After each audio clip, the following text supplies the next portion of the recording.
2024 kalau bapak salah pilih, begini mi, kau salah kenapa kau pilih? Pilih sendiri kau pemimpinmu. Sekarang kau diberi kebebasan, pilih kau bupatimu, pilih wali kotamu, pilih gubernur, tapi karena kau disogok, mana orang jahat kau pilih juga.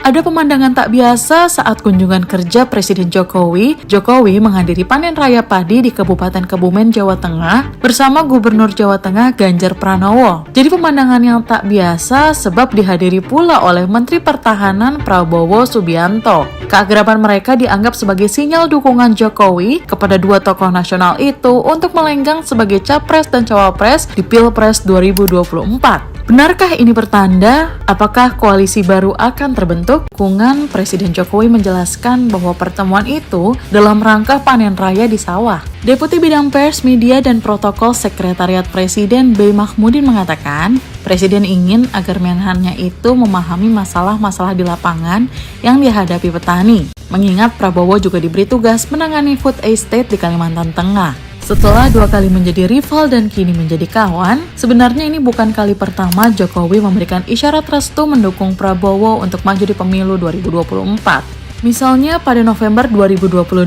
di pameran Indo Defense, Presiden Jokowi mengatakan sejak awal telah memberi dukungan kepada Menteri Pertahanan Prabowo Subianto. Ditanya mengenai restu bagi Prabowo untuk 2024. Lalu pada kesempatan lain di puncak peringatan ulang tahun ke-8 Partai Perindo 7 November 2022. Apakah ajakan Jokowi kepada Prabowo dalam panen raya kemarin dalam rangka cek ombak? Karena cara presiden itu kan pasti diatur dengan baik, teknis, sampai dari siapa saja yang ikut. Menurut saya pertama itu sebuah kesengajaan. Apakah efektif? Yes, sangat efektif. Pemberitaan kemudian sekarang panggung politiknya bergeser dari Anies menjadi kedua orang itu.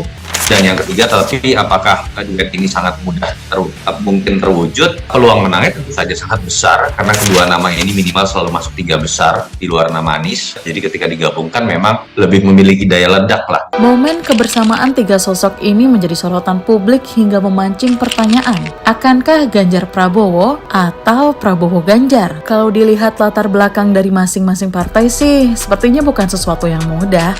Saya kira itu persoalan peristiwa yang biasa saja, karena bukan kali ini Pak Jokowi jalan atau melakukan kunjungan dengan lebih dari 1 orang yang punya potensi untuk menjadi calon presiden atau calon wakil presiden. Harus dan pasti kader partai, sudah itu aja titiknya gitu loh. Gak ada andai-andai lagi di situ. Saya kira kami tidak tertutup untuk apapun kecuali berpasangan dengan katakanlah Anies Baswedan. Berkali-kali PDIP mengatakan bahwa yang punya kewenangan dalam menentukan calon presiden adalah Ketua Umum PDIP, Megawati Soekarno Putri. Maka oleh Kongres Partai diberikanlah kepada Ketua Umum terpilih hak prerogatif untuk menentukan siapa yang akan dicalonkan.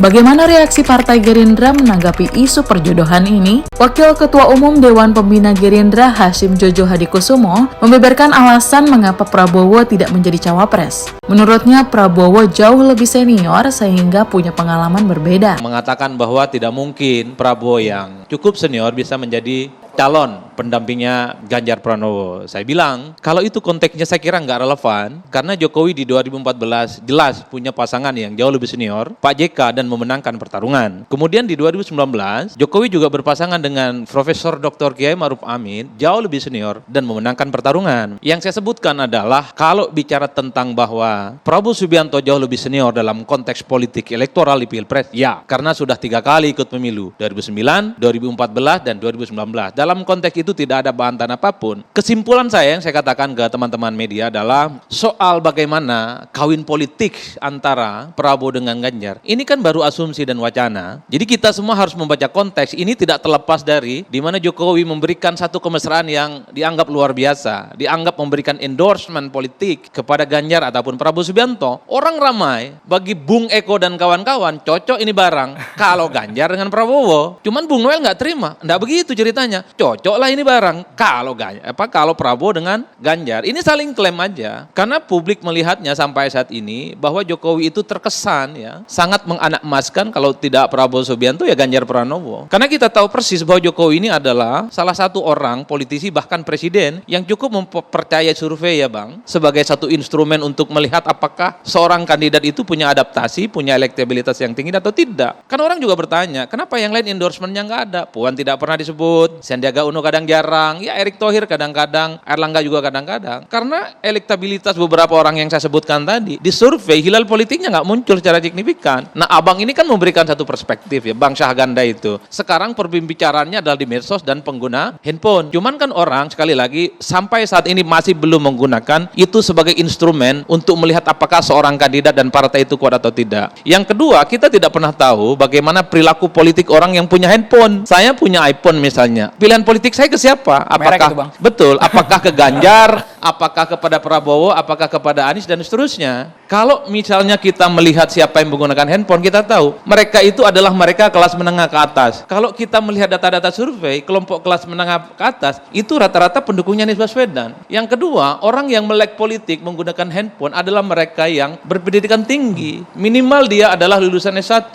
Dilihat dari angka-angka statistik, survei, mereka yang lulusan S1 ke atas adalah mereka yang preferensi politiknya kepada Anies Baswedan. Jadi kalau kemudian di tracking pengguna handphone dan internet, misalnya Google tracking itu paling tinggi, Anies rasional. Karena memang automatically secara ekonomi, secara pendidikan, secara pendapatan, kelas menengah ke atas, preferensi politiknya adalah mereka yang kepada Anies Baswedan. Nah, itu pertama. Yang kedua, pemilih-pemilih Prabowo, pemilih-pemilih Ganjar adalah mereka yang ke bawah, menengah ke bawah secara ekonomi dan secara pendidikan. Dan jumlahnya kalau kita mengacu pada data BBS ini yang mayoritas, Pak. Jadi jumlah pemilih yang kemudian kita adaptasi sebagai orang yang kelas menengah ke bawah, baik secara ekonomi dan pendidikan adalah mereka yang mayoritas di Indonesia. Lihatlah data BPS, kurang lebih sekitar 60%. Jadi kalau kita ringkus secara sederhana, pemilih kita yang kita klasifikasi berdasarkan bahwa tingkat pendidikan dan tingkat pendapatan itu sekitar cuma 32% preferensi politiknya. At the end of the day-nya, kalau bicara tentang siapa yang kemudian sangat layak berdampingan, ini apakah capresnya Prabowo, apakah kemudian Ganjar Pranowo, saya kira itu urusan elit sebenarnya. Kalau kemudian Jokowi bertemu, ada Mega bertemu, dan Prabowo Subianto bertemu, bicara hati dari ke hati, saya kira pertengkaran Eko dan ini selesai. Jadi ini melampaui batas-batas soal elektabilitas, ini bicara tentang batas-batas melampaui bagaimana tentang survei-survei yang disebutkan oleh publik. Tapi memang rasa-rasanya kalau menyandingkan dua-duanya saat ini agak rumit, Pak. Pertama, ini kan pemilu lanjut atau tidak kan masih gambling. Kayaknya membayangkan pemilu 2024 itu masih rumit, rada-rada gelap gulita. Bahwa tanggal 14 Februari itu akan ada pemilu, Pak.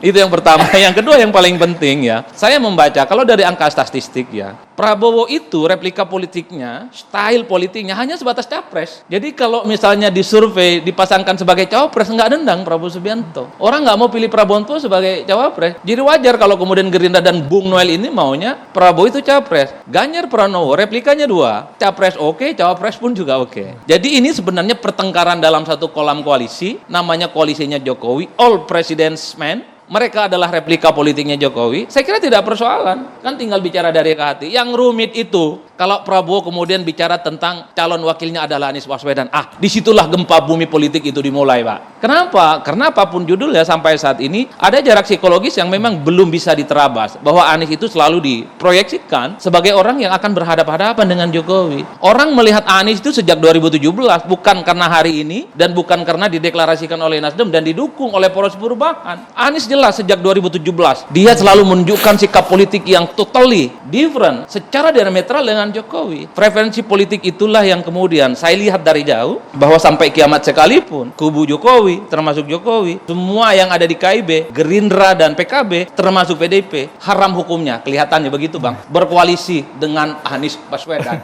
Ini rumit betul, Bang.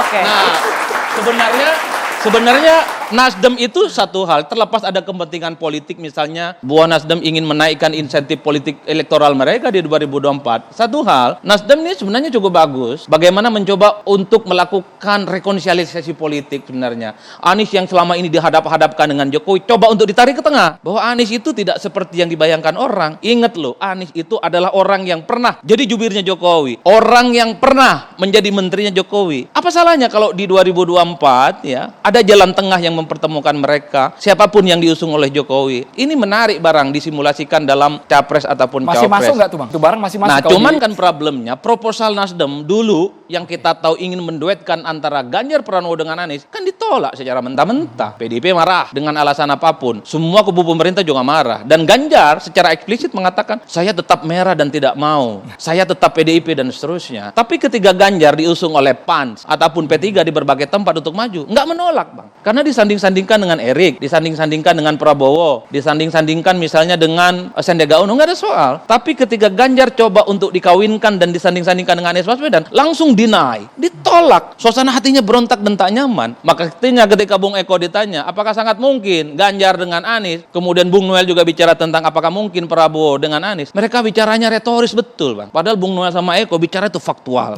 Biasanya. Jadi ngomongnya tidak to the point, iya ataupun tidak. Kan begitu ceritanya. Jadi kalau mau jujur sebenarnya Nasdem ini sedang melakukan satu ikhtiar politik supaya ada rekonsiliasi di 2024. Tak ada lagi faksi-faksi politik yang mengkristal efek residu demokrasi 2017 dan efek residu pemilu 2019.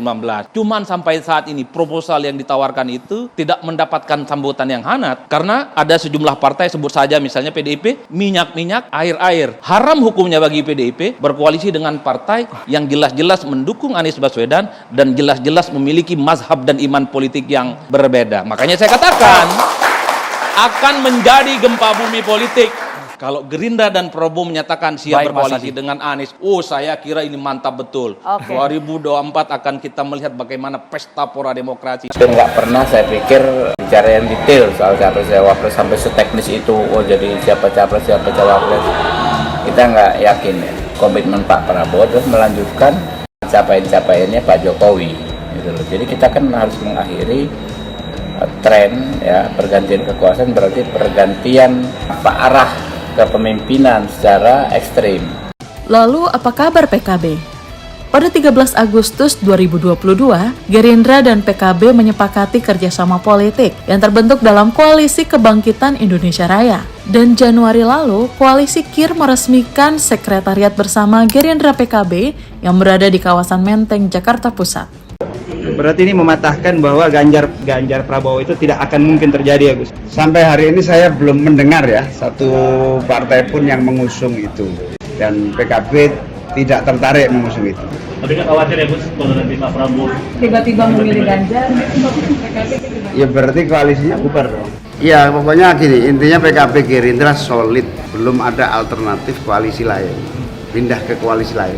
PKB Gerindra cukup untuk maju sebagai calon presiden dan calon wakil presiden. Belum ada satu misalnya tertarik ke koalisi lain, tidak ada sama sekali. Jika Ganjar Prabowo dipasangkan, diperkirakan akan menjadi lawan Anies yang sangat kuat. Tapi yang jelas hingga kini, PDIP masih enggan terburu-buru mengumumkan kader partainya yang dirasa tepat sebagai calon presiden. Gimana? Sudah kantongi capres dan cawapres pilihanmu? Pemilu 2024 semakin dekat, manuver politik semakin terlihat. Kita tunggu aja ya kejutan lainnya dari dunia politik yang serba dinamis ini. Semoga Allah senantiasa menuntun kita di jalan yang diridhoinya. Aku qouli hadza, astaghfirullah li wa lakum. Wassalamualaikum warahmatullahi wabarakatuh. Terima kasih.